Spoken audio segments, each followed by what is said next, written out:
So what's the breakdown on your screens of ads versus content? Yeah, that's a great question. So it's about 60-40 content. Flexes a little bit depending on the month and the day of the week. But we have great content from our partners at ESPN, CNN, AccuWeather, some new content from The List, as well as from CNET and Bloomberg TV.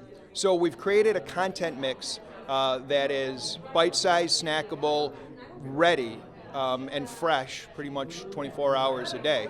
I've had experiences where baseball game ends, I get to the gas station and there's the score for the game right after. So it's an environment that is, again, actionable. If you think from a weather perspective, ourselves telling somebody what the weather is at 3 in the afternoon and what it might be later that evening, it's pretty impactful if they're in their car and they want to say, you know what, I'm not going to go home first, I'm going to go to the grocery store because it might rain in an hour.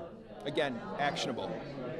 So my last question is, there's been a lot of talk today about digital, mobile, how to engage with today's consumers, millennials, and obviously you guys are thinking of really innovative new ways to kind of reach certain people, certain demographics, drivers. So what are your thoughts on traditional media? I mean, just traditional TV, radio, that sort of thing. Where do you kind of see that playing into all this? Well, that's a very loaded question for someone that runs a non-traditional television network.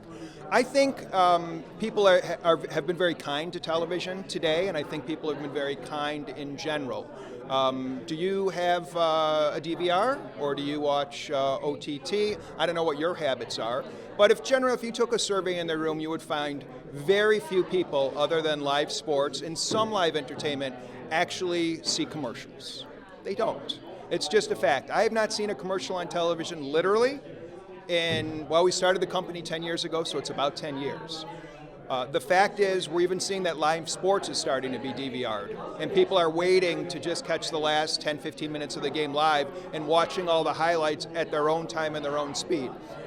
The world of technology has changed the way people are viewing. It is and we heard this a number of times today, it's a wonderful time to be in content production, but to be an advertiser trying to connect with people is extremely, extremely difficult. And we're going to continue to see, if you looked at the latest report, television ratings declines and all the shows that are failing from this season are abysmal. And we're going to keep on seeing that. So networks like ourselves, other location-based networks will continue to thrive. Great. Well, thank you so much, David. Appreciate it. Thank you. One thing that we've found really important is to have side projects that are outside of advertising. Yes. It helps you. We've written a screenplay. Yes, and we've done a podcast. We've launched a podcast, Lost Takes Balls. Yes. So when we do stuff like that, it just becomes one of those things where you can kind of come back to work, and work is so much. It's like a fresh perspective.